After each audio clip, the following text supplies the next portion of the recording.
اللہ فرماتا ہے ان اللہ لا یغیر ما بقوم حتی یغیروا ما بانفسہم، بے شک اللہ تعالیٰ اس وقت تک کسی قوم کی حالت نہیں بدلتا جب تک وہ قوم خود اپنی حالت بدلنے کی فکر نہ کرے۔ قوت فکر و عمل پہلے فنا ہوتی ہے جب کسی قوم کی شوکت پہ زوال آتا ہے۔ سچ کہا ہے، سوچنے سمجھنے اور بدلنے کی طاقت جب ختم ہو جاتی ہے آدمی کی، تب وہ زوال پذیر ہوتا ہے، گرنے لگتا ہے۔ جس کو یہ فکر ہے کہ مجھے بدلنا ہے، اللہ تعالیٰ کی طرف سے اس کے لیے دروازے اور کھولے جاتے ہیں۔ کچھ لوگ یہ سوچتے ہیں یہاں بیٹھ کر کے میں متقی بن جاؤں، میں بیٹھ کر کے اللہ کا ولی بن جاؤں، میں کچھ کام نہ کروں اور مجھے ہر گناہ سے بچنے کی عادت ہو جانا چاہیے۔ ایسا کیسے ہوگا؟ تمہیں شوگر سے بھی بچنا ہے اور بی پی سے بھی بچنا ہے، لیکن روز 1 کلو شکر بھی کھاتے ہو، 1 کلو نمک بھی کھاتے ہو، کیسے ہوگا؟ تمہارا خود کا عمل، تمہاری کوشش جب تک نہ ہوگی، اللہ تعالیٰ فرماتا ہے ہم نہیں بدلیں گے ان کی حالتوں کو۔ اور جب تم بدلنا چاہو گے تو اللہ کیسے بدلتا ہے پتہ ہے؟ اللہ اکبر، حدیث قدسی ہے، اگر تم ایک بالش بڑھ کر کے آؤ گے، اللہ فرماتا ہے 10 قدم بڑھ کر کے تجھے لے لے گا۔ اللہ کی رحمت 10 قدم آگے بڑھ کر تجھے لے لے گی۔ تم چل کر کے آؤ گے تو اس کی رحمت دوڑ کر کے لے لے گی، لیکن شرط ہے کہ تم بدلنا چاہو۔ تم نے اگر جس دن یہ ارادہ کر لیا، عزم کر لیا، اللہ کی طرف سے مزید دروازے کھولے جاتے ہیں۔ لوگ یہ کہتے ہیں نا توبہ کرنے کے بعد بھی پھر وہی ہوتا ہے، چھوٹتا نہیں۔ مسئلہ توبہ کا یہ نہیں ہے کہ گال پہ تھپڑ مار لینا، توبہ کا یہ ہے عزم کرنا، پکا ارادہ کرنا، اور اللہ سے یوں عرض کرنا کہ تیرا وعدہ ہے کہ جو بدلنا چاہے، جو بڑھنا چاہے تو اسے بدل دے گا۔ میں بدلنے کے لیے آگے بڑھ رہا ہوں مولا، اب تو رحمتیں بھیج۔ پھر دیکھو کیسے نہیں بدلتے۔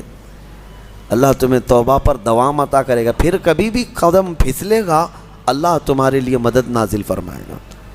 زندگی ہے، آخری سانس تک کچھ نہ کچھ خطائیں ہوتی رہتی ہیں، قدم جب بھی پھسلے گا لیکن مولا تمہیں توبہ کی توفیق ضرور عطا کرے گا۔ اسی لیے کوشش پہلے خود کے بڑھنے کی ہو، خود کے بدلنے کی ہو۔ ایک بات یاد رکھیں، ہمارے معاشرے میں اچانک کوئی ہوا نہیں آئے گی جو سب کو پرہیزگار بنا کے چلی جائے گی۔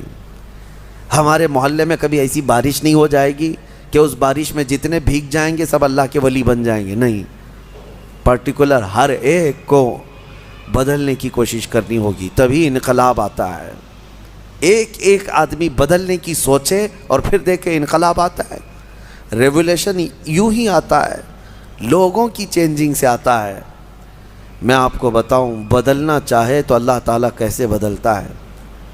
آپ نے سنا ہے بشر حافی کے متعلق، بغداد میں شراب کا کام کرتے تھے، شراب کا کاروبار تھا۔ ایک بار انہوں نے ایک تحریر جس میں بسم اللہ لکھی ہوئی تھی، وہ زمین پر کیچڑ میں گری ہوئی تحریر کو اٹھا کر چوم لیا اور گھر پہ لا کر اوپر رکھ دیا۔ اللہ کو یہ ادا پسند آئی، اور اس کے بعد اس زمانے میں موجود ایک بزرگ کے خواب میں میرے آقا صلی اللہ علیہ وسلم تشریف لائے اور کہا جاؤ بشر کو اللہ کا سلام پہنچاؤ، جبکہ وہ شراب کا اڈا چلاتے تھے۔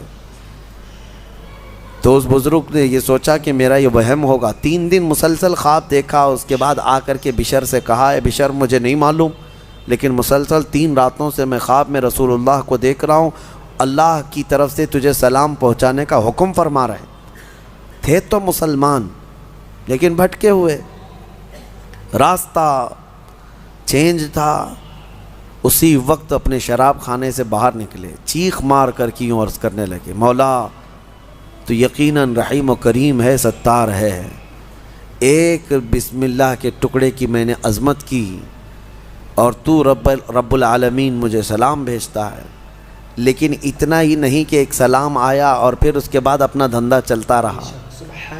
بشر حافی نے عزم کر لیا تھا، ارادہ کر لیا تھا کہ پلٹ کر کے میں اپنے اڈے کو دیکھوں گا نہیں۔ وہاں سے جو نکلے ننگے پیر نکلے اور زندگی بھر ننگے پیر ہی چلتے رہے، پھر چپل پہنے ہی نہیں، کیونکہ چپل چھوڑ کر کے باہر آئے تھے اس بزرگ سے ملنے کے لیے، اسی حالت میں نکل آئے۔ تو جب کسی کا پکا ارادہ ہوتا ہے تو اب اللہ تعالیٰ نے ان کے لیے ایسے دروازے کھولے، اللہ اکبر، وہ بغداد کے قطبوں میں شمار ہوئے ہیں۔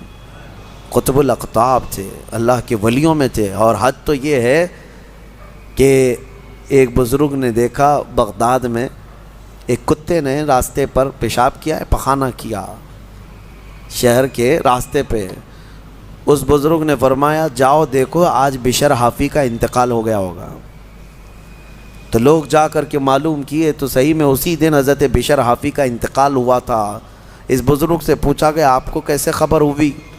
کہا کہ جب تک بشر حافی زندہ تھے پورے بغداد کے کسی راستے پر کوئی جانور پیشاب و پخانہ نہیں کرتا تھا، اس لیے کہ وہ ننگے پیر چلا کرتے تھے.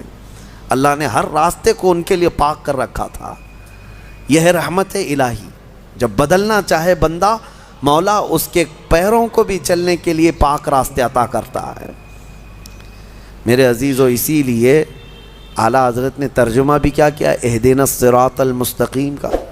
کیا اللہ تو سیدھا راستہ دکھا نہیں، چلا. کیونکہ اب میں چلنے کی کوشش کر رہا ہوں، میں آ گیا ہوں، نماز میں آیا ہوں، یہ سیدھا راستہ ہی تو ہے، لیکن اب آگے اے مولا تو چلا. جس کی بھی یہ دعا قبول ہوئی مولا کریم اس کو آخری سانس تک ہدایت پر رکھے گا، چلائے گا. لیکن میرے عزیزو بنیاد یہی ہے. قرآن کی یہ آیت ہمیں بتاتی ہے تمہاری طرف سے شروعات ہو، پھر اللہ کریم کی طرف سے رحمتیں کھل جائیں گی. گھر میں بیٹھ کر کے صرف لوگ جو آسان نسخے چاہتے ہیں، واٹس ایپ میں دیکھو ابھی وظیفے بھرے ہوئے ہوں گے ہر جگہ سے. انسٹا میں، واٹس ایپ میں اتنے وظیفے آتے ہیں جو اللہ کے ولی بنا دیں گے 2 گھنٹے کے اندر. یہ پڑھنے سے وہ ہو جائے گا، وہ پڑھنے سے یہ ہو جائے گا.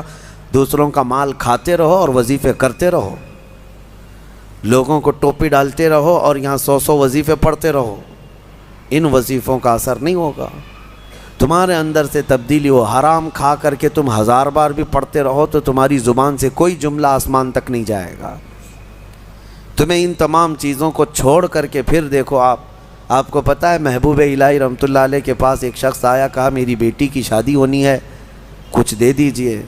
انہوں نے کہا جا باہر کچھ ڈھیلے پڑے ہوں تو لے آؤ. وہ 3 ڈھیلے لے آیا. آپ نے کچھ پڑھ کر کے دم کیا، لے جا اس کو. اس نے دیکھا ڈھیلے دیے، لیکن باہر آ کر دیکھا تو وہ سونے کے تھے. اس کو لے جا کر کے اس نے اپنی بیٹیوں کی شادی کی. کافی قیمت والے تھے اس وقت سونے کے ڈھیلے، لیکن محبوب الہی نے 3 بار قل هو اللہ احد ہی پڑھا تھا. بس صرف 3 بار قل هو اللہ احد کا سورہ پڑھ کر کے دم کر کے دے دیا تھا، لے گا جاؤ. اب اس نے بیٹیوں کی شادی تو کی، لیکن نسخہ تو ہاتھ میں آ گیا تھا نا.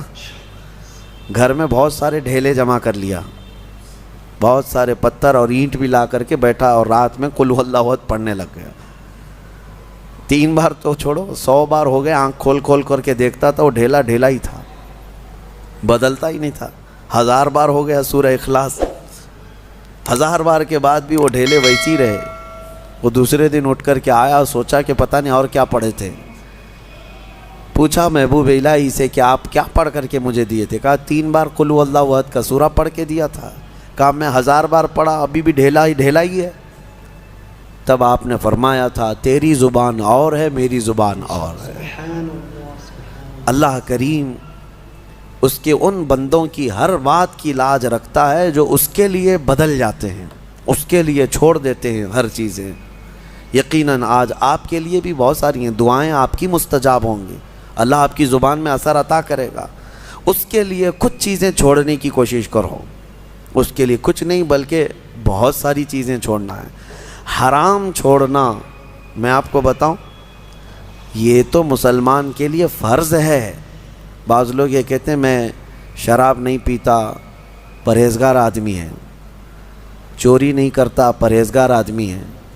جوا نہیں کھیلتا، پرہیزگار آدمی ہے. نہیں، شراب نہیں پیتا، جوا نہیں کھیلتا، چوری نہیں کرتا، پرہیزگار نہیں، مسلمان ہے بس. مسلمان ہے بس. شک کی چیزوں سے بھی بچتا ہے تب پرہیزگار ہے. حرام چیزوں سے بچتا ہے تو مسلمان ہے. مسلمان کے لیے اتنا تو کرنا ہی ہے. جو شک والی چیزیں ہیں ان سے بھی بچتا ہے تب وہ اتقیاء میں ہے، پرہیزگاروں میں ہے. بہرحال اللہ کریم ہمیں خود کو بدلنے کی توفیق عطا فرمائے. آج پوری امت کے لیے یہ چیز ہے، پوری امت کے لیے. کاش ہمارا یہ پیغام ہر نوجوان تک پہنچے جو شب قدر میں اور جمعہ کی بھیڑ میں اور نہ جانے کتنی راتوں اللہ کی بارگاہ میں دعا کرتے رہتے ہیں، اے اللہ امت پر رحم فرما دے۔ ٹھیک ہے، دعا ہونی چاہیے، لیکن کیا صرف اور صرف ہم دعا کرتے رہیں اور اپنے آپ کو کبھی نہ بدلیں؟ کبھی نہ بدلیں؟ جتنے لوگ اس بھیڑ کی دعا میں شامل ہوتے ہیں تو پھر وہ اپنے آپ کو تبدیل کیوں نہیں کرتے؟ اللہ کی بارگاہ میں مانگ کر تو جاتے ہیں بھیک، فجر میں نہ نمازوں میں ان کا کوئی شمار ہے، نہ پھر رمضان کے احترام میں ان کا کوئی حصہ ہے۔